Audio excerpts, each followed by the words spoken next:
आदाब नाजरीन, गुलिस्तान न्यूज़ देख रहे हैं आप। शाम के 6 बज चुके हैं। मैं हूं आपके साथ अतिया मुजीब। शुरुआत करेंगे न्यूज़ एट 6 की। सबसे पहले नजर डालेंगे बड़ी 10 खबरों पर। मोदी के दौरे हुकूमत में जम्मू कश्मीर में हलाकतें 80% कम हुई, वजारत दाखिला का बयान।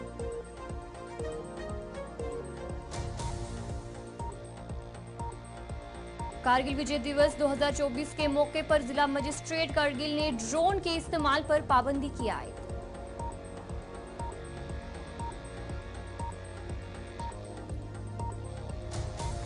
IGBSF कश्मीर का बांडीपुरा दौरा, सिक्योरिटी सूरत हाल का लिया जायजा।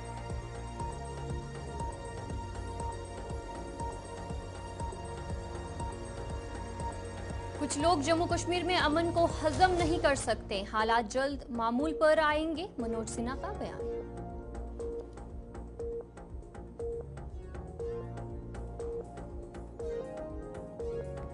राहुल गांधी से मुलाकात के लिए पार्लियामेंट पहुंचा किसानों का वफद।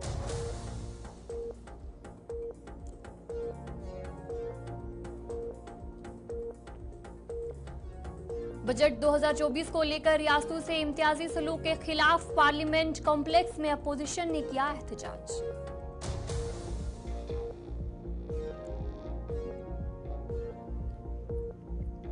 मुजफ्फरनगर के बाद रुड़की में कावड़ यात्राओं का हंगामा, ई रिक्शा ड्राइवर की बुरी पिटाई और तोड़फोड़।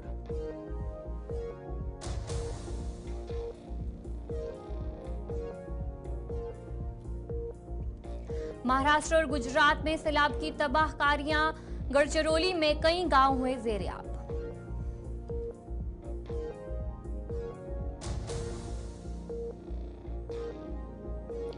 काठमांडू के त्रिभुवन बेनुल-अक़वामी हवाई अड्डे पर तैयारी के हादसे में मरने वालों की तादाद 18, को पायलट भी शामिल।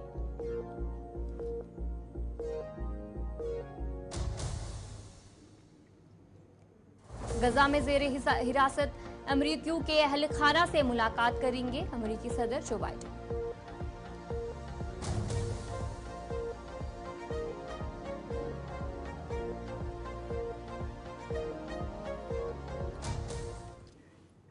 तो चलिए थी बड़ी 10 खबरें। अब दीगर खबरों की तरफ भी रुख करेंगे, जहां पर शुरुआत करेंगे बड़ी खबर के साथ।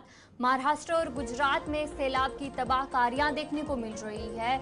गढ़चिरौली में कई गांव जेर-ए-आब हुए हैं और बताया जा रहा है कि जिला कुछ में 15 गायें बह गई हैं और इसके अलावा लोगों को शदीद मुश्किलात का सामना करना पड़ रहा है। महाराष्ट्र और गुजरात में बारिश के बाद ये सूरत हाल देखने को मिल रही है। महाराष्ट्र और गुजरात में बारिश के बाद सैलाब की तबाहकारियां देखने आ रही हैं और गढ़चिरौली में जहां कई गांव जेर-ए-आब आ गए हैं और वहीं गुजरात में जिला के कुछ 15 जो गांव है वो भी बह गए हैं। ये खबर सामने आ रही है और बताया जा रहा है कि महाराष्ट्र के गढ़चिरौली जिला में गुज़िश्ता कई दिनों से हो रही मूसलाधार बारिश की वजह से नदी नालों में तागियानी है और सैलाब के बाद 15 के करीब जो गांव है वो पानी में डूब गए हैं। ये सूरत हाल बारिश के बाद देखने को मिल रहा है और इसके अलावा बताया जा रहा है कि जो लोग हैं उन्हें भी काफ़ी मुश्किलात का सामना करना पड़ रहा है। तस्वीरें भी आपके सामने हैं कि किस तरीके का सूरत हाल गुजरात महाराष्ट्र में देखने को मिल रहा है और 15 गांव जो है जेर-ए-आब हो गए हैं।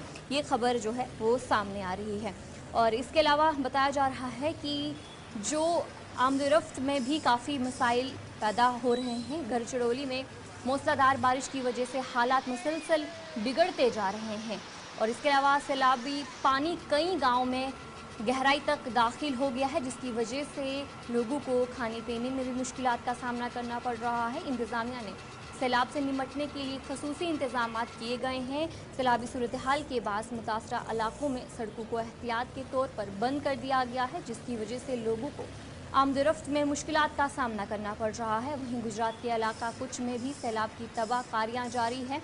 शदीद बारिशों की वजह से उड़ीसा में वाक़या संघा नदी में भी तागियानी आ गई है, जिसकी वजह से तकरीबन 15 बताए जा रहे हैं कि जो गांव है उनमें पानी भर गया है और जो 15 के करीब गाय हैं वो पानी में बह गई हैं। ये खबर जो है गुजरात से सामने आ रही है, जहां पर गुजरात के कई अजला में मूसलाधार बारिश हुई है, जिसकी वजह से हालात काफ़ी ज़्यादा ख़राब हो गए हैं।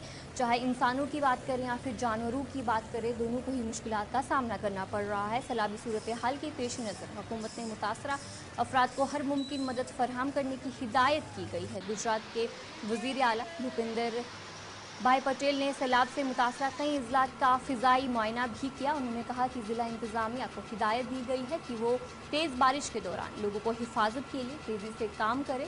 साथ ही उन्हें ज़रूरी हिदायत भी दी गई है कि वो इस बात को यकीनी बनाएं कि बेघर अफराद को तमाम बुनियादी सहूलियात मिल सके।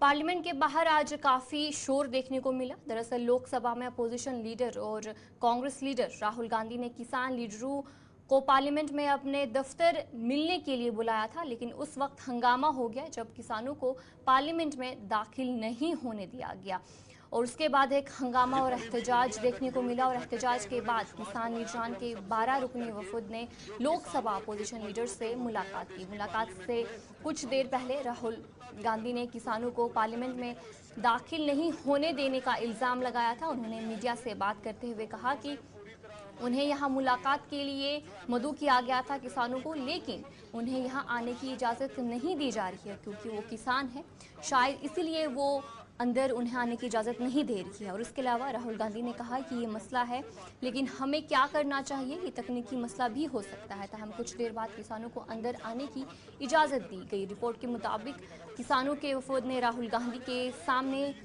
जो रिपोर्ट है वो पेश की है। और उसके अलावा कहा जा रहा है कि जो प्राइवेट मेंबर बिल लाने की दरख्वास्त उन्होंने की है राहुल गांधी से। ज़राए के मुताबिक ये खबर भी सामने आ रही है। किसान मजदूर मोर्चा और समेत किसान मोर्चा के ज़ेर एहतमाम मुल्क भर के 12 किसान रहनुमाओं के एक वफद ने राहुल गांधी से मुलाकात की। किसान रहनुमाओं से मुलाकात के बाद राहुल गांधी ने कहा कि अपने मंशूर में कानूनी जमानत के साथ एमसीपी का जिक्र जो है उन्होंने किया है और उन्होंने कहा कि उन्होंने अंदाज़ा लगाया है कि इस पर अमल दरामद किया जा सकता है। राहुल गांधी ने कहा कि उन्होंने अभी एक मीटिंग की थी जिसमें ये तय किया गया है कि अपोजिशन इत्तेहाद के दीगर लीडरों से बात करेगी और हुकूमत पर दबाव डालेगी कि वो मुल्क के किसानों को एमएसपी की कानूनी जमानत दे।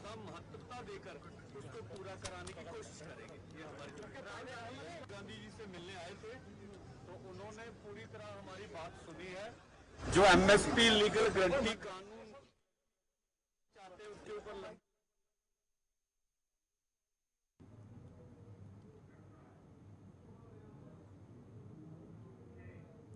जनूबी जिला अनंतनाग के छतरबल छतरगुल अनंतनाग में नेशनल कॉन्फ्रेंस एसटी कोकरनाग के वर्करों का एक रोज़ा कन्वेंशन मुनक्किद हुआ, जिसकी सदारत पार्टी के सीनियर लीडर और कॉन्स्टिट्यूंसी इंचार्ज कोकरनाग चौधरी जफर खटाना ने की। उनके हमरा इंचार्ज शांगस एडवोकेट रियाज अहमद के अलावा दीगर लीडरान भी मौजूद थे। कन्वेंशन में बड़ी तादाद में वर्करों ने शिरकत की। अपने खिताब में जफर खटाना ने वर्करों पर जोर दिया कि आने वाले असेंबली इंतखाबात के पेश नज़र नेशनल कॉन्फ्रेंस को हर सतह पर मजबूत करें और कामयाबी हासिल कराएं। और मकसद है वो आज से 70 साल 100 साल पहले से जो मुद्दा मकसद था, आज भी वही मुद्दा और मकसद है कि कश्मीर के लोगों के हकूक़ की हिफाजत, हमारी इज्जत, हमारी बका, हमारा वजूद वो महफूज रहे। क्योंकि पिछले 5-6 साल से, जब से 2019 में हमसे वो हमारे हकूक़ छीने गए, तब से यहाँ पर जिस किस्म के मजालम रियासत जम्मू कश्मीर के साथ ढाए गए, उस तरह के मैं नहीं समझता हूँ कि पूरे मुल्क के अंदर इतना जुल्म कहीं हुआ होगा कि हमारी रियासत के टुकड़े किए गए, उसके 2 टुकड़े कर दिए और फिर उसको डाउनग्रेड करके स्टेट से यूटी बना दिया। लोगों के मसाइल में बेशुमार इजाफा हो गया, बेरोजगारी इतनी बढ़ गई, अफरा तफरी ऐसी है कि एक डिक्टेटरशिप है। किसी दफ्तर में जाए कोई गरीब, कोई सुनवाई नहीं है, कोई पूछने वाला नहीं है। तो नेशनल कॉन्फ्रेंस का मकसद जो है वो ये है कि एक आम आदमी को हमने एम्पावर करना है। डबल में है हमारा यहाँ पर ये एक छोटा मोटा वर्कर कन्वेंशन था। इसका मेन एजेंडा पहले यही था कि पिछली बार जो मियाँ साहब ने लीड ली है, खासकर हमारी शांगस पाटली और चित्रकुल पाटली जो ब्लॉक है, इसमें बहुत बढ़िया मार्जिन से उन्हें लीड लिया मियाँ अल्ताफ साहब को, नेशनल कॉन्फ्रेंस के कैंडिडेट को। उसका शुक्रिया अदा करने के लिए जमा किया था लोग। नेशनल कॉन्फ्रेंस पुंछ में जिला institute of education and training Poonch ने government higher secondary school girls Surankote में जोनल सतह की नुमाइश का इनेकाद किया गया। ये event cluster head principal Iftikhar Ali Shah की रहनुमाई में मुनक्किद हुआ। इस दौरान मुख्तलिफ स्कूलों के तुलबा की तरफ से पेश किए गए मुख्तलिफ मॉडल्स को दिखाया गया। इस इवेंट में कुल 20 स्कूलों ने शिरकत की, जिनमें 13 हाई स्कूल्स और 7 हायर सेकेंडरी स्कूल शामिल थे। और ये बैटरीज, उनमें कोई रिचार्जेबिलिटी।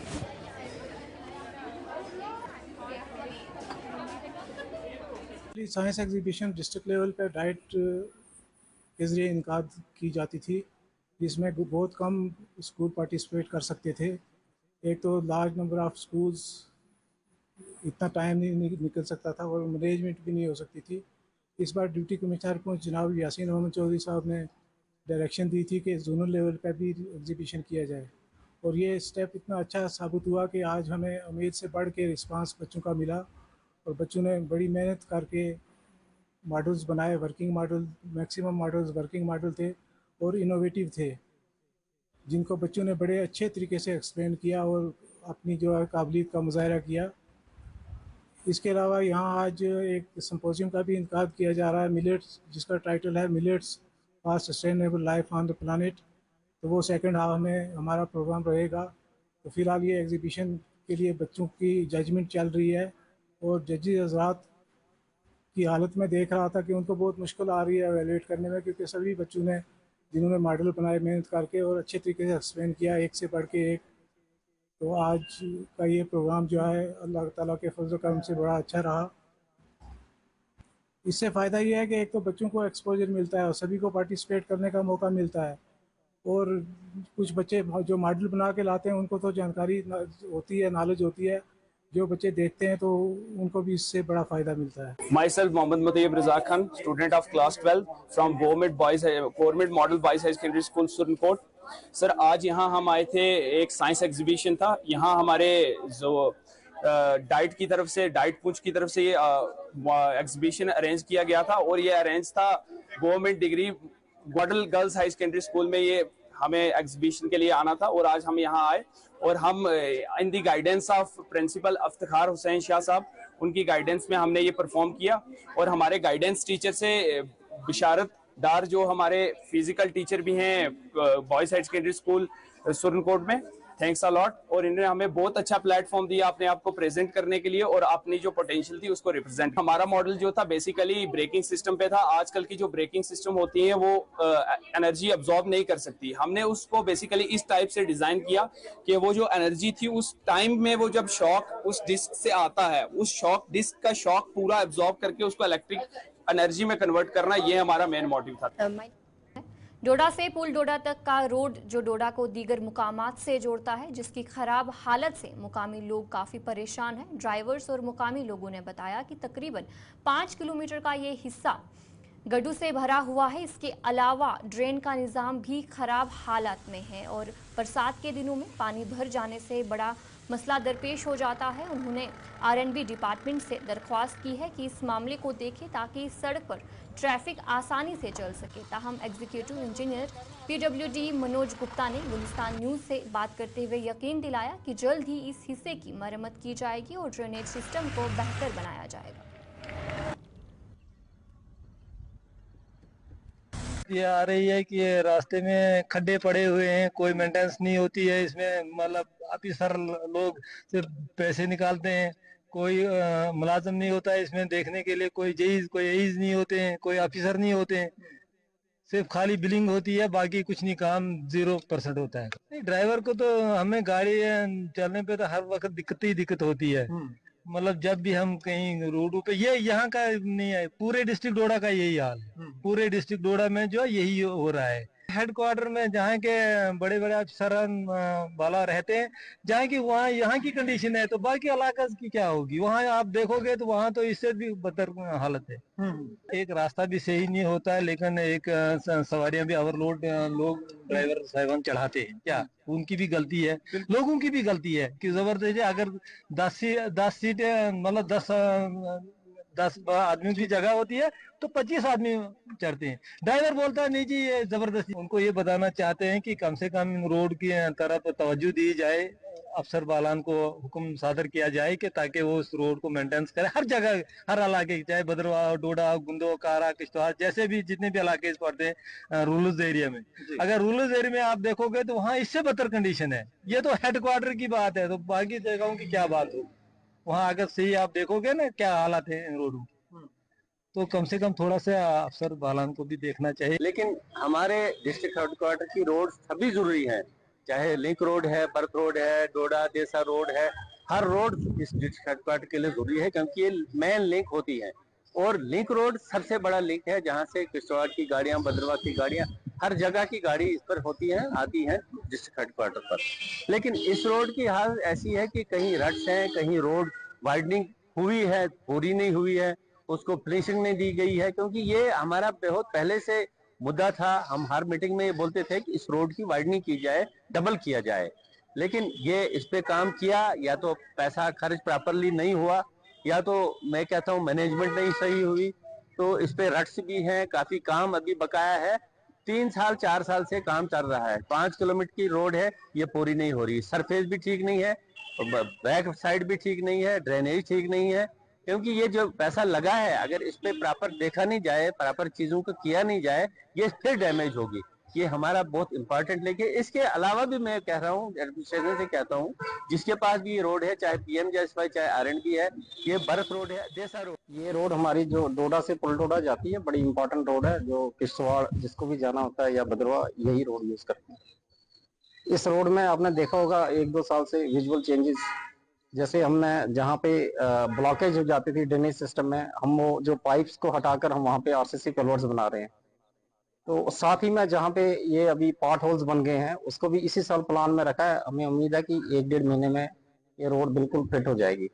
अभी जो कंडीशन बनी हुई है, लोग सवाल भी उठा रहे हैं, क्या यकीन दहानी लोगों को करवा रहे हैं, और कब तक हम माने कि ये डोडा पुलडोडा रोड जो सही तरीके से ठीक हो जाएगी? ये 1-8 महीने में ये हमारा पॉट होल का प्रोग्राम जैसे ही अप्रूव हो जाता है, हम वैसे उसका काम करेंगे। ड्रेनेज सिस्टम भी सही नहीं है, किस तरह से सुधारा जाएगा? वो ड्रेनेज इसमें जैसे जब भी बड़ी ज्यादा बारिश पड़ती है तो जो नालों में जो मलबा आ जाता है, उससे जो नालियां जो है ब्लॉक हो जाती हैं, जो रोड के साथ पानी जो है रोड पे बहना शुरू हो जाता है।